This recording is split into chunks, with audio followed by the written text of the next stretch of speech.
Katotong Abet's broadcast ay yumanig sa buong lungsod.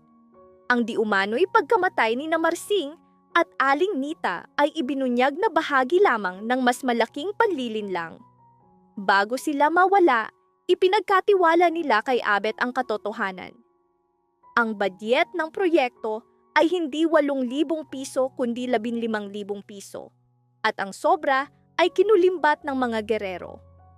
Higit pa rito, ibinunyag ni Aling Nita kung paano ginamit ang pera upang bumili ng boto. Isang revelasyon na pati si Tanggol ay nabigla. Hawak ni Roberto ang isang maliit na device na naglalaman ng audio recordings, mga tinig na nagpapatunay ng pandaraya, manipulasyon ng budget at daloy ng maruming pera.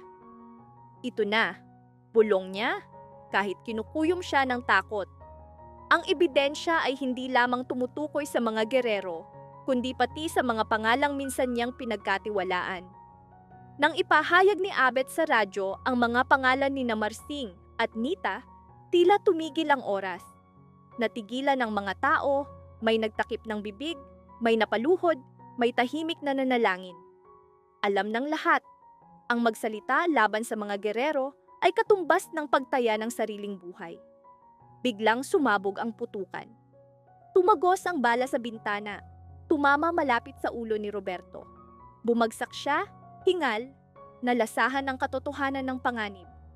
Hindi na ito basta kwento sa radyo. Ito ay digmaan. Sa isang abandonadong kapilya, nakaluhod si Aling Nita, duguan ngunit hindi natalo. Mabigat ang kanyang paghinga, naglalagablab ang mga mata. Siya ang patunay na hindi pa tapos ang laban. Ang kamatayan ni Marsing ay isang palabas, usok upang lituhin ang mga gerero. Bagaman nawawala, iniwan niya ang isang liham na naglalaman ng mga pangalan, petsa at halaga, sapat upang wasakin ang sindikato. Kung may magbasa nito, isinulat niya, maghanda kayong harapin ang apoy. Sa korte, nakangiting kumaway ang abogado, hawak ang mga papel. Walang problema, aniya. Ngunit nang patugtugin ang audio, nagbago ang hangin. Lumitaw ang pamilyar na tinig. Minsan, itinuring na bayani ng bayan. Nag-ingay ang hukuman, may luha, may sigaw. Sumabog ang katotohanan na parang bomba. Mula sa kaguluhan, lumantad si Takbol. Hindi lamang anino kundi ang tunay na utak. Siya ang nagdisenyo ng pandaraya, nag-utos ng pagkawala, nagtago ng ebidensya. Ngunit hindi niya inaasahan ang pagharap ni Aling Nita dala ang huling patunay. Hindi niyo kami kayang patahimikin. Sigaw niya, nanginginig, ngunit matatag. Ang huling eksena ay naganap sa ulan, habulan, sirena, putukan, sigawan na yumanig sa langit. Si Roberto, sugatan ngunit determinado, hinarap si Takbol sa tulay, ang linya sa pagitan ng liwanag at dilim. Isang sandali ng katahimikan bago ang desisyong magbabago sa kapalaran ng bansa. Pagsapit ng gabi, nanatili ang tanong, hanggang saan ang kayang isakripisyo para sa katotohanan? At kapag muling nagsalita ang bayan, sino ang unang maglalaho, ang inosente o ang halimaw na matagal nang nagkubli sa anino? Agad na ipinaalam ni Roberto kina Miguelito at Jackie ang mabigat na problema. Kumapit ang kaba sa kanila, iniikot ng isip ang tanong kung ano ang susunod na hakbang. Hindi ako magre-resign bilang mayor, kuya, at hindi ako kailanman makukulong. Mariing pahayag ni Miguelito. Nanginig si Pungay, natakot sa kanyang utos. Sa luha, nagsimula siyang maglahad ng kwento ng pang-aabuso ni Mayor Cauhan. Ngunit higit na ikinagulat niya ang mga sumunod na kilos ni Miguelito, pilitin siyang gamitin ang sariling lakas laban dito.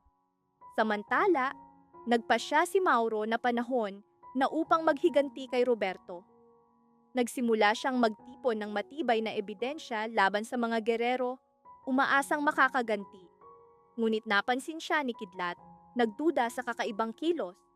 Agad niyang sinabi kay Luso, sa tingin ko may binabalak si Mauro na mapanganib. Bago pa man lumapat ang mga salita, bumigat na ang hangin ng lungsod. parang unos na handang basagin ang matagal ng pekeng kapayapaan. Sa loob ng munisipyo, naglalakad si Roberto, pawisan, nanginginig ang mga kamay, bulong sa sarili. Hindi ako pwedeng matalo, hindi ngayon, kailanman. Sa isang sulok nakaupo si Jackie, pilit na pinapakalma ang sarili, ngunit kumikislap ang takot sa kanyang mga mata, pangambang malalantad ang bawat lihim. Lalong tumigas si Miguelito, malinaw ang plano. Kung kailangan niyang saktan ang iba upang maprotektahan ang kapangyarihan at kaligtasan, gagawin niya. Ngunit hindi niya alam na ang unang mababasag ay ang konsensya ni Pungay. Sa isang madilim na silid, mag-isa si Pungay. Magulo ang kanyang puso. Dapat ba niyang ibunyag ang katotohanan o manahimik at tiisin ang lahat? Ang kanyang katahimikan ay maaaring magligtas ng marami. Ngunit unti-unting binabasag ng bigat ng konsensya ang kanyang pagkatao. Yumakap siya sa sarili. Nanginginig. Dala pa rin ang sariwang alaala ng panghihiya at takot. Ngunit sa gitna ng luha, nagsimulang magliyab ang maliit na apoy, isang desisyon na maaaring magbago ng lahat. Sa kabilang panig ng lungsod, tahimik na nagmamasid si Mauro. Magkita tayo sa susunod na video. Mag-subscribe kayo lahat, i-like ang video, at manatiling nakaantabay. Sa kanyang kamay, isang lumang folder na puno ng dokumento, litrato, at mga lihim na tala, lahat patunay ng katiwalian ng mga gerero. Bawat papel ay parang kwento ng dugong nakadikit sa mga kamay. Ngunit bago siya makalabas, naramdaman niyang may matang nakamasid. Si Kidlat iyon. Matulis, maingat, hindi madaling malinlang. Nang lumitaw ang hinala, hindi nag-aksaya ng oras si Lucio. Alam nilang isang maling galaw ay hindi lang buhay ang kapalit, kundi kapalaran ng marami. Lumalim ang gabi at kasabay nito nagsimulang magkalas ang mga lihim. Sa isang tagong bodega, nagharap sina Kidlat at Mauro. Sa mahinang ilaw, lumantad ang katotohanan. Hindi nag-iisa si Roberto. May mas malaking kapangyarihan sa likod niya. Isang matandang alyansa na matagal nang namamayani sa anino ng kapangyarihan.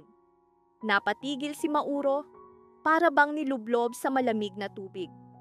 Ang kanyang paghihigante ay mas nakakatakot, mas mapanganib kaysa inaakala niya. Bago magbukang liwayway, biglang kumalat ang isang video. Naglalaman ito ng patunay ng kasinungalingan at panlilinlang sa pinakamataas na ranggo. Nayanig ang buong munisipyo. Nakatayo si Roberto sa harap ng salamin. Nakikita ang sarili. Hindi bilang mayor, kundi bilang isang taong wasak. Sa sandaling iyon, tuluyan nang nagpasya si Pungay. Lalantad siya, anuman ang kapalit. Nagtagpo ang lahat sa huling eksena.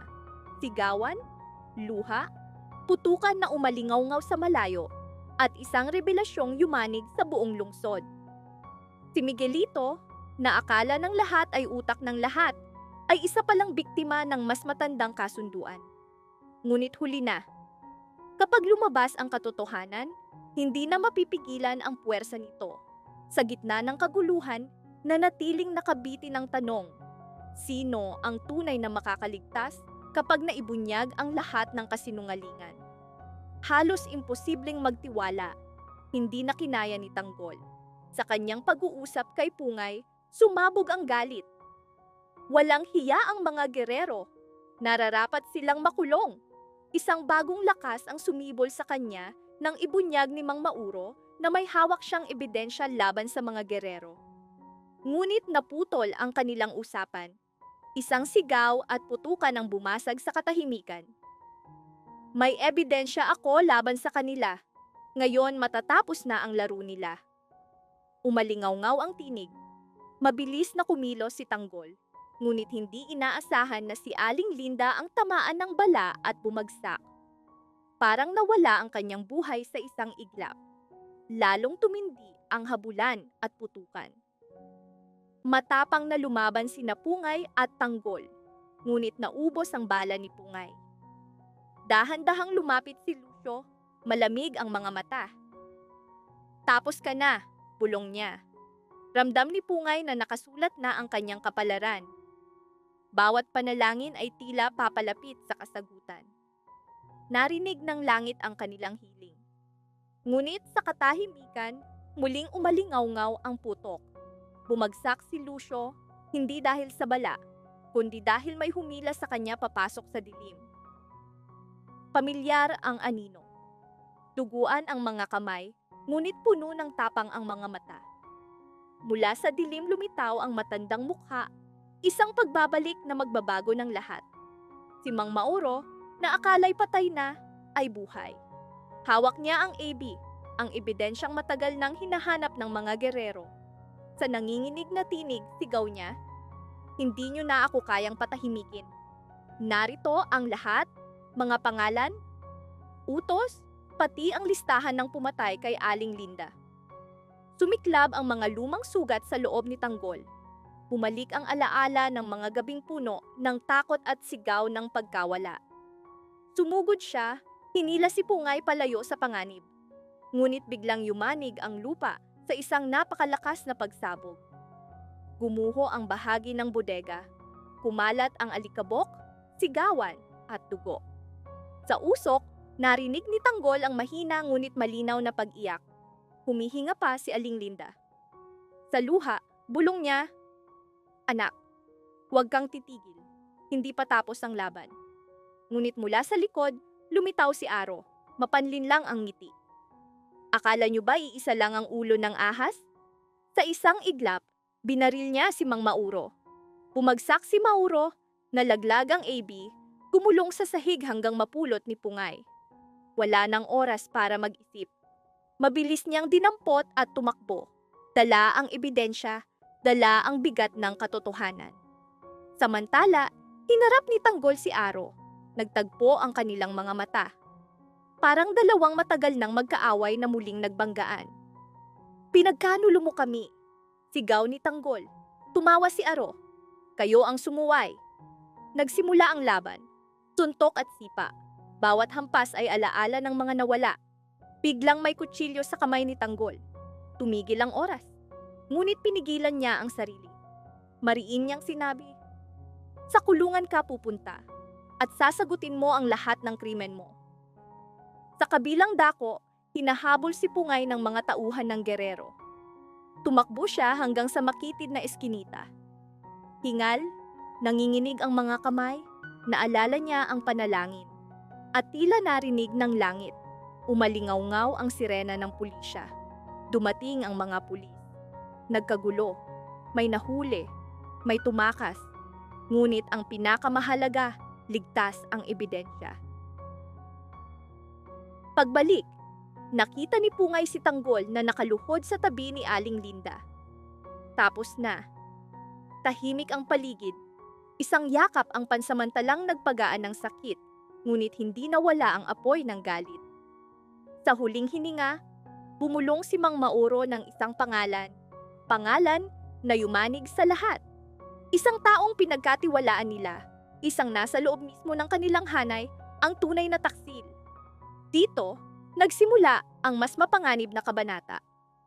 Sapagkat ang tunay na taksil ay hindi nagtatago sa dilim, kundi nakatayo sa liwanag kung saan siya ay pinagkakatiwalaan ng lahat. Habang naghahanap ng ebidensya, natuklasan ni Mauro ang mga tambak ng pera. Mabilis niyang kinuhanan ng litrato gamit ang telepono. Ngunit muntik na siyang mahuli ni Naluso. Naghihinala si Naluso sa kakaibang kilos ni Mauro at palihim na sinimulang sundan siya. Sa sandaling iyon, dumating si Mauro sa bahay ni Napungay. Naroon din si Tanggol. Biglang umatake si Lucio at ang kanyang mga tauhan.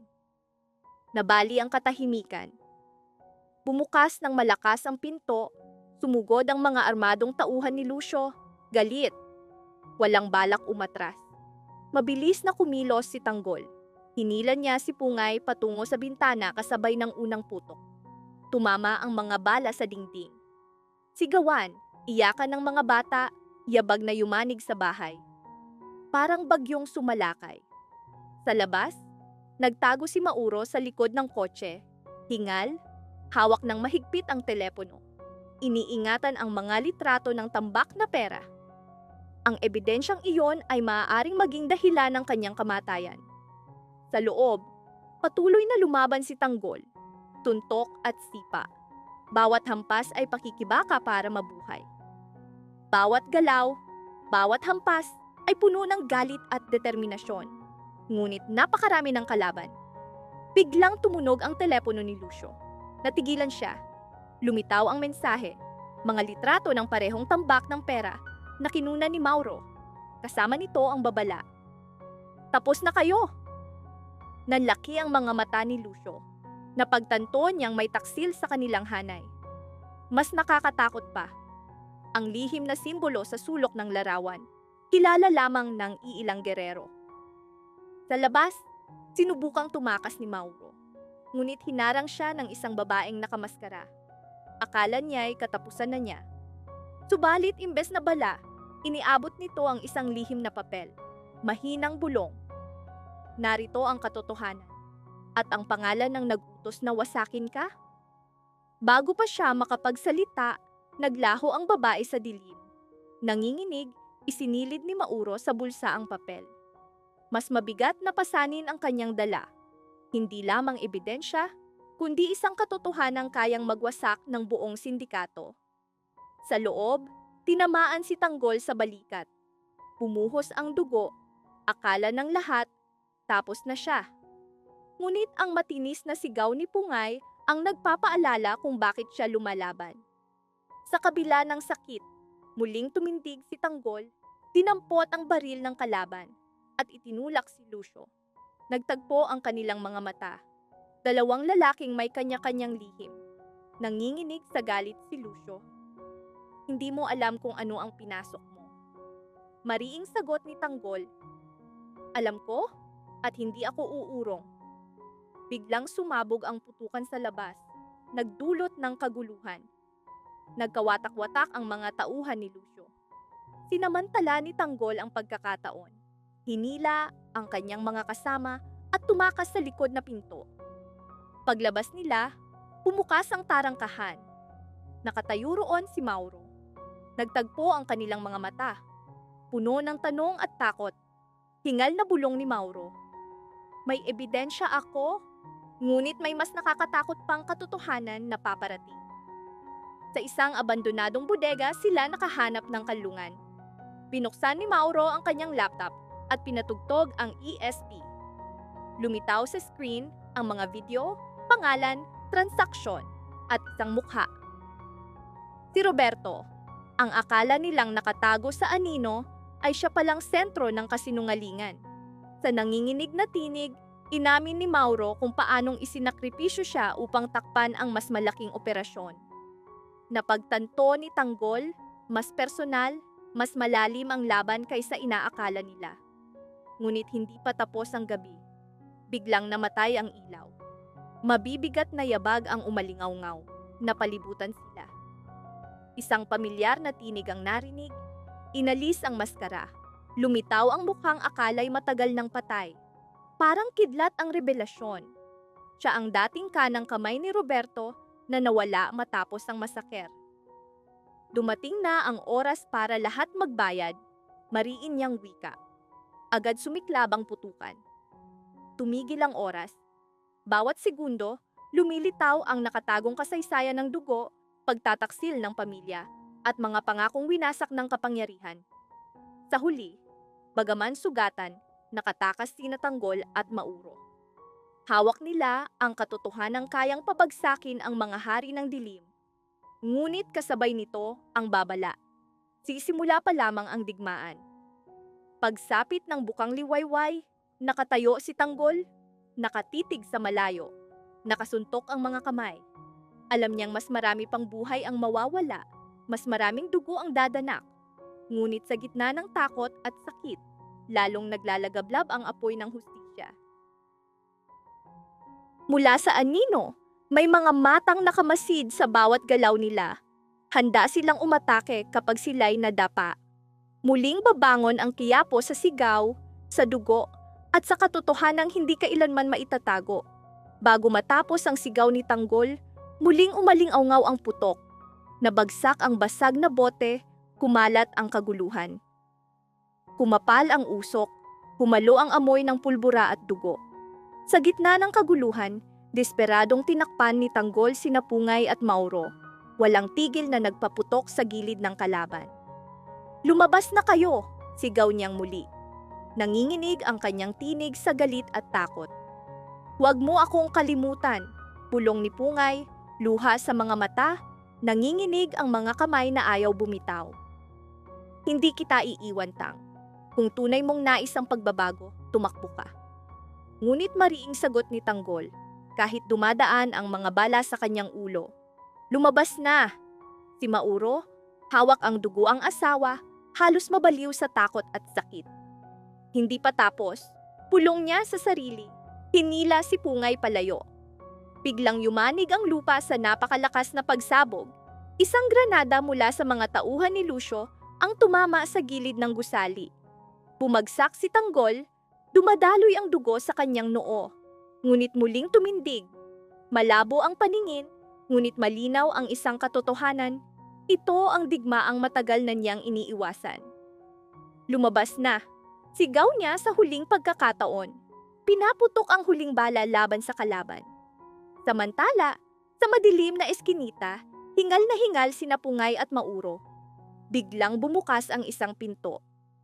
Mula sa loob, lumitaw ang pamilyar na mukha, si Pilar. Nanginginig ang kanyang mga mata, ngunit matatag ang loob. "Pumasok kayo," mabilis niyang wika. "May nakarinig sa inyong mga salita. At hindi lang kayo, marami pang galit sa mga gerero." Sa loob ng silid, naroon ang mga dokumento, laptop, at mga taong hindi inaasahan. Dating empleyado ng City Hall, isang doktor na may hawak na tala ng pagkalason, at sa sulok, nakaupo ang tahimik na lalaking nakaputi. "Nakikilala mo ba siya?" tanong ni Pungay. "Siya ang medical examiner," sagot ni Pilar. "At ang ebidensyang dala niya ay magpapatunay na hindi aksidente ang mga pagkamatay." Biglang nagsalita ang lalaki. Nilason ang pagkain, at ang utos ay mula sa pinakamataas na antas. Sa labas, napalibutan si Tanggol ng mga tauhan ni Lucio. Mula sa usok, lumitaw si Lucio, malamig ang ngiti. "Matapang ka pa rin, Tanggol, ngunit tapos na ang laban?" "Duguan." Ngumiti si Tanggol ng mapanukso. Sa tensyong iyon, bago pa makalapit si Lucio, umalingawngaw ang sirena. Nagkislapan ng ilaw ng pulisya, nagkagulo ang mga tauhan ng gerero, umatras si Lucio sa galit. "Lumabas na tayo," sigaw niya, ngunit bago siya makatakas, tinamaan ang kanyang balikat ng bala. Napasigaw siya sa sakit. Mula sa dilim, lumitaw si Ramon, isang matandang akalay patay na. Sa malamig na tinig, wika niya, "May utang ka pa sa lungsod na ito." Sa sandaling iyon, bumagsak si Tanggol, halos mawala ng malay. Hinila siya ng mga pulis, at ang huling tanaw niya ay ang pagtakas ni Lucio at ang misteryosong titig ni Ramon. Kinabukasan, kumalat ang balita. May insider na handang magpatotoo laban sa mga gerero. Ngunit kasabay nito ang mas malaking revelasyon. Lumitaw ang isang lumang dokumento na may pangalan ni Tanggol. Nakasaad doon na siya ay anak ng isa sa mga tagapagtatag ng gerero. Mahigpit na hawak ni Pungay ang papel, bulong niya. Hindi maaari. Ginamit kanila mula pa sa simula.